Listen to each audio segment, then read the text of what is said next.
The Nigerian Upstream Petroleum Regulatory Commission has announced it will auction 50 oil and gas blocks spanning onshore, shallow water and deep water territory starting December 1st.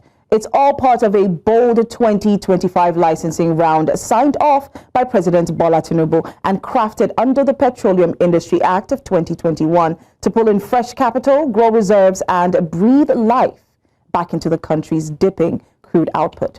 The courtship of investors kicks off with a pre-bid conference in Lagos on December 17th, followed by a global charm offensive with roadshows in Dubai, Singapore, Beijing, and Houston. And in classic NUPRC fashion, the Commission is promising a clean, transparent, and competitive process with every detail set to be published on its website and a dedicated licensing portal. Now joining us is Daniel Duodu, oil sector audit professional, and he's joining us for this segment.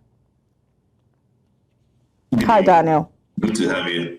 All right. So with Nigeria rolling out one of its biggest auctions in years, many are wondering what the grand payoff could be. What strategic impact will the auctioning of 50 new oil and gas blocks have on Nigeria's upstream petroleum sector in 2025? Okay, now if you want to take the auction is actually according to the PIA, and the PIA actually states how each of these blocks are supposed to be auctioned, and then the rules, regulations that are actually guiding the block. So what time to time you're going to be hearing this coming up licensing round? I think previously, just few months ago, I think we already had one that just finished, which was published, and the winners were actually published on the portal. The same too for this one. So all both actually guided by the PIA, and the reason is actually for investment purpose, then for production, to ensure that the production is actually up to what and par what is requested. So that's all right. So still looking at the PIA, this was meant to be a game changer. So right now, everything that comes up is measured against it. Now, do you think this 2025 licensing round aligns with the objective of the Petroleum Industry Act? And if it does, in what way? Okay. The main goal of Audit for the PIA is actually trying to put, before the pre-bid, there's a whole lot of shift when it has to do with the regulatory compliance, when it has to do with fitting into what the PIA is what is really going on. So you find out that, but the PIA is actually there to ensure transparency in the licensing, ensure that they support everybody and make sure there is clarity. So if you have a problem, you can actually go to the NCD, the NUPRC portal, which is everything will be driven there. Then all the information regarding the publications will also be on the portal for you to be able to download. Then also there is a breakdown of the PIA for people who might not want to understand very well. So there is a breakdown there on the portal for you to download and be able to read through, to be able to have a clear understanding before you even try to bid through it. So the PIA is actually the game changer. Yes, that's it for the oil and gas industry. All right, so right now, Nigeria is planning to move from Dubai skyscrapers to Houston's oil corridor. So, of course, we're kind of on a global charm offensive right now, and it's clearly not by accident. So why is Nigeria aggressively targeting global investors through roadshows in Dubai, Singapore, Houston, and Beijing? Okay, Houston has a whole numbers of IOCs.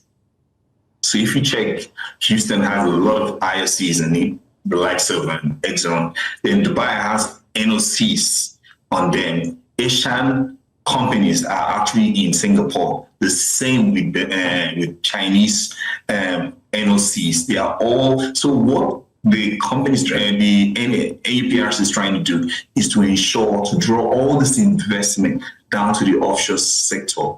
So what they're trying to do, go on this road trip and ensure that they can actually attract this investment down to the oil and gas industry, so that the the barrels that is expected daily will actually need that barrel. So the global market in Singapore, or there's a whole lot of oil and gas companies in Singapore, the same with Dubai, just NOCs in China. All they're trying to do is ensure that they market to all those companies to bring in investment to Nigeria to be able to invest, because when it has to do with the raw materials, all the barrels of crude is here, and then the gas underneath the soil is here. So all what they need to do is we have a whole lot of people not able to play offshore very well in the deep waters, especially in the deep waters. So a whole lot of Nigerians are trying to see how to understand the deep waters, but they are able to learn, and then we can actually put a system in place that is actually shouldered by the NCDMB, which is a replacement plan to be able to replace this thing. That's the reason why we need to bring all this, so that the technology coming in will be inherited from commercial, both the commercials, both the technology, all of them will actually come to Nigeria. All right. So while Nigeria is out there toasting the international players, many are asking the question, waiting can be our own. Is there any option for local players to bid? Yeah. Now, in the last bid round, if you check the results very well, you're going to find out that there are local players who actually won even IOCs. And I was wowed by that, because I need to give an applause to NUPRC, because that means whatever you put in has to be what comes out. So local firms also are fully eligible. And they made it easy for local firms also. So just in case you haven't done that before, and you have staff strengths that have done that before, they actually give room for you to ensure you can win and actually fund it. But they actually do not take away the financial aspect of it. But say they're going to check your finances and find out if you have the muscle to do this. Once you have the muscle to do this, NUPRC will actually give it to you, and you find out that the bid you actually put in is up to can actually compete.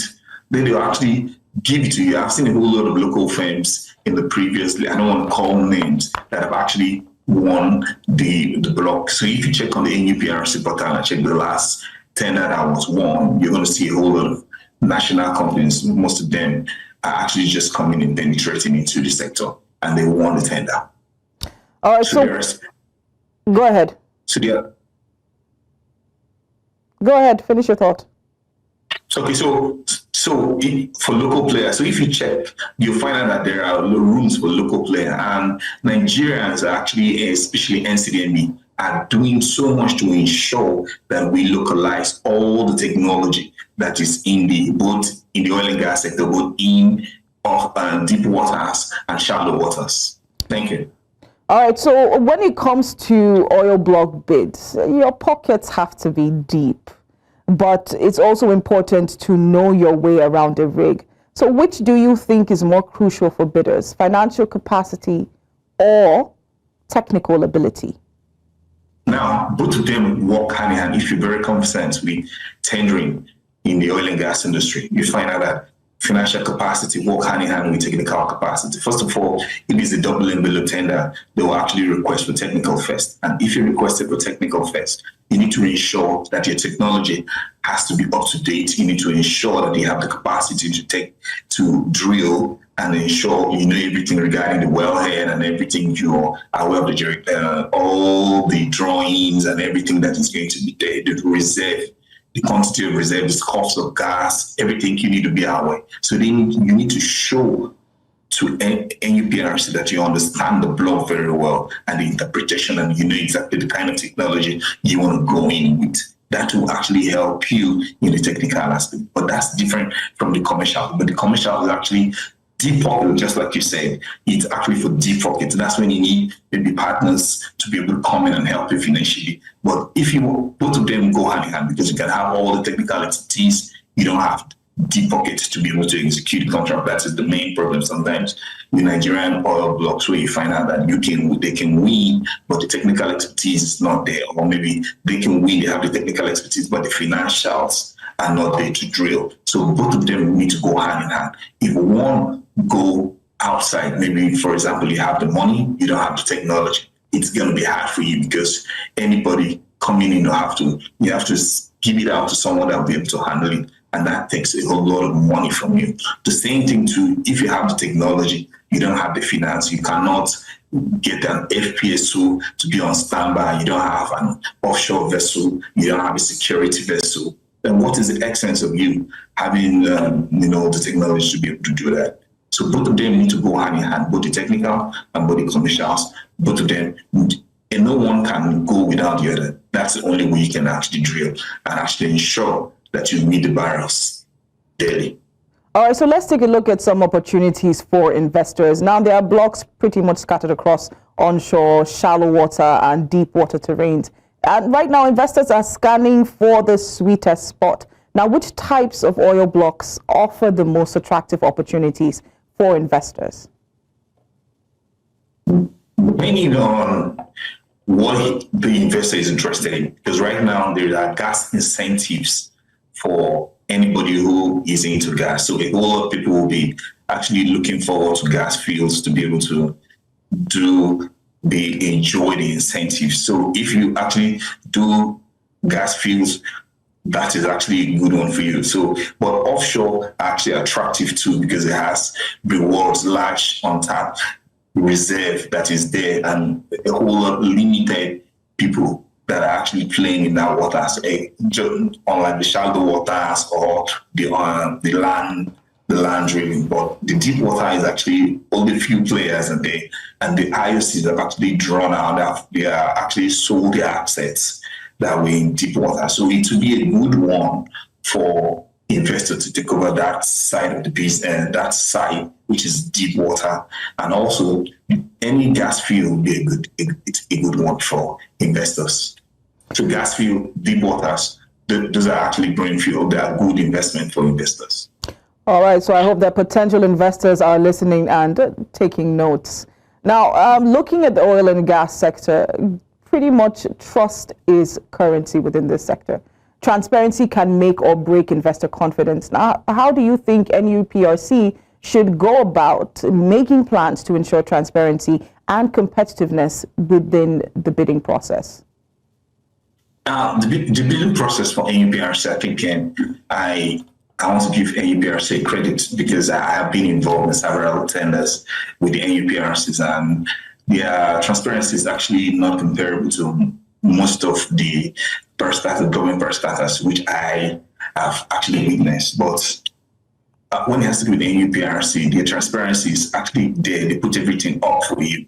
They match you with the PIA. So even if you walk into NUPRC office to meet somebody and tell the person, look, I'm tendering, it's of no use, because it's useless, because the person will still bring you back to the PIA. So what you need to do is put in a bid, competitive bid, that will be able to win the tender, and then use it, because everything will be vetted according to what you have submitted, and it's a portal system everybody can see. So if you had, the transparency is not comparable to what I've ever seen in 7 tenders. So everything is there, black and white, what you filled in, what this one filled in. So everything just automates itself, and then you can see for yourself. So if they give you an opportunity to see what you have bid for, you'll know that, I failed here. So that's how transparency is. So it gives you room to improve, it gives you room to go back and say, so the best thing for you to do for someone who wants to is to go to the PIA, understand the PIA, then be able to trace your steps back and just be checking for publications on the NUPRC portal. Because what they do is that for every licensing round, they create the portal for the licensing round, and they publish information relating to that licensing round on that portal. So that's mostly what they do. All right, we'll take a short break, and when we get back, we'll wrap up the discussion. Please do stay with us.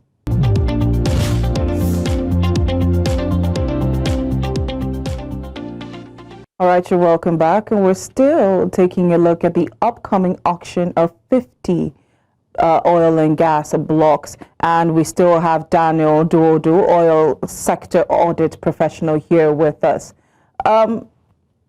There's a lot of hype, but not every investor is going to jump in. Some hurdles still linger. What challenges could hinder investor participation in the licensing round?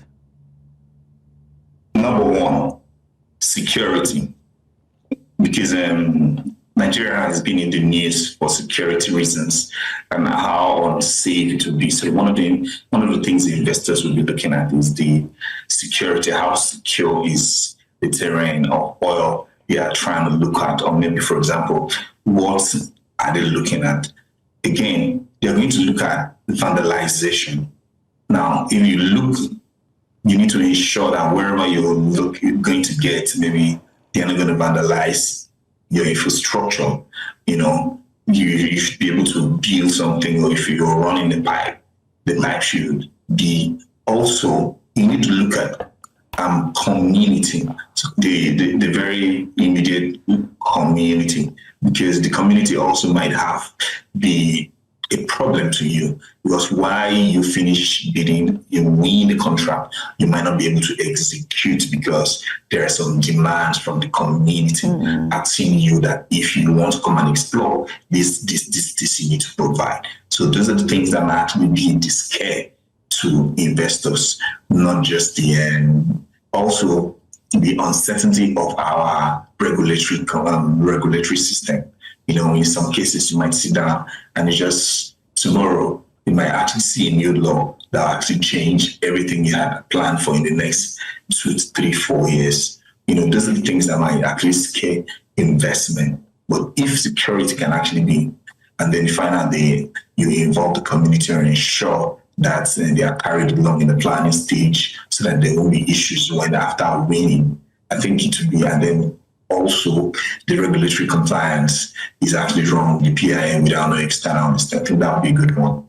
Then there will be more to attract investment to come in. All right, so looking at some of these challenges that you just brought up, how would you say that investors should go about protecting themselves? Because you have talked about execution due to demands coming from communities, as well as uncertainty surrounding policies. What do they do in this regards, because these are very real challenges? That's in cases like that, they need to actually involve experts in the oil and gas industry, as they need to do their own visibility studies, especially on the block of interest. So if you have a block of interest, you need to do a background check on the community, the history of the block, what was the issues there, did they have challenges? So history of the block is actually very important. Get to know the history of the block, find out if there are challenges, the community, how are they, and then do they have any security too? You need to ensure you have your own external securities coming up. All those things need to be put in place, and you need to do a detailed check before you even think about acquiring the block of interest. All right, so recently Nigeria's crude output has been slipping. This is, of course, is no news. So many see this auction as a potential turning point. How significant is this exercise for reversing Nigeria's declining crude oil production levels? Yeah, this is a very good one, because it's going to attract more investment, and then it's going to increase the crude oil production, also give jobs to Nigerians, and then certain technologies will be brought in, and then you actually benefit from this. So it will reduce unemployment, it will increase exploration, daily exploration. It's going to help in the FX to strengthen the Naira very well. So it's going to strengthen the Naira, help unemployment, gives job, there will be a lot of jobs, and then reduce crime. All those are actually benefits at the long term for actually doing this exercise. All right, so recently there's also been a lot of environmental scrutiny rising globally. So no bidder can really afford to cut corners in this situation. Now, what environmental and safety standards will bidders be expected to meet under the PIA framework? Under the PIA, there's a strong ESG that everybody bidding must submit. You must submit your ESG plan. You need to ensure you have someone dedicated to environment, and you need to ensure you have the license. You have all the ISOs that are responsible for environment. So this is clearly stated on the CIA, on the PIA, and it's a mandate you need to, even during the pre-qualification phase, not even on the pre-qualification phase, they need to even see it there for you to ensure that you can even pass to be able to tender for the bid. So that has already been covered by the PIA. All right, thank you. Including for you not to be able to flay gas, you need to write an agreement, you need to sign that you're not going to flay gas. All that has already been covered in the PIA. All right, that's all the time that we have for today. That was Daniel Duodu, oil sector audit professional. Thank you very much.